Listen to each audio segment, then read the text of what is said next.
Okay, the thing's been washing for 3 or 4 minutes. We're going to stop it.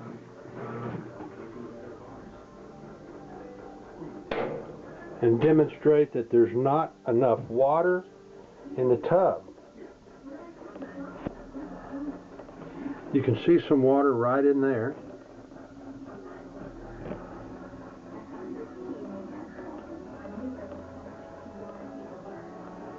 There's no question that that's not enough water to wash these clothes. The thing is set on normal, regular, which is what the instructions designate for this kind of load.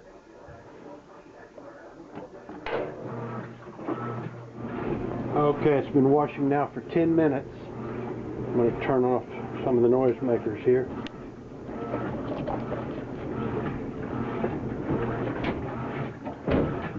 The dryer. Stop it. And look again.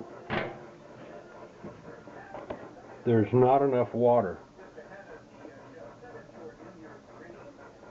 to wash these linens.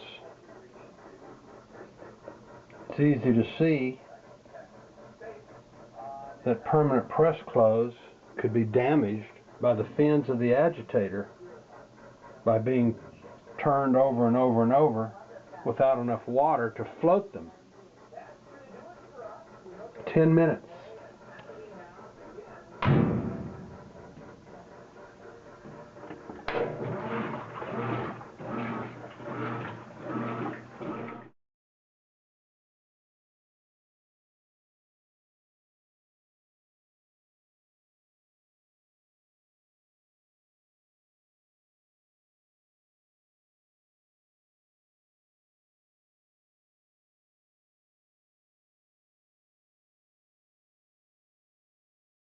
I would never have imagined that a washing machine as poorly designed as the Maytag Centennial, model number MVWC300X, could even exist in the American marketplace.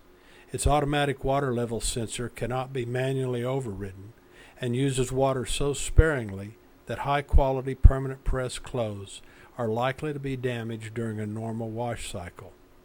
Because there's not enough water for the clothes to float or rotate, the fins of the agitator rub on the same area of clothing over and over.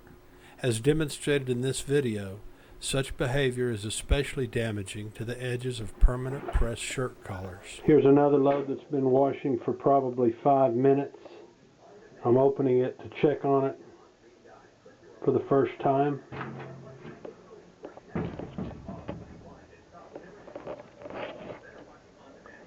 There's not enough water to wash the clothes without damaging them. If they can't float, the fins are likely to cause damage.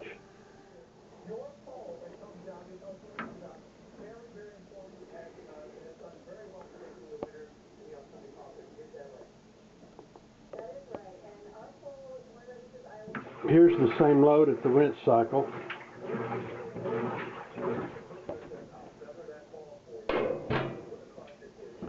There's a little more water in the rinse cycle.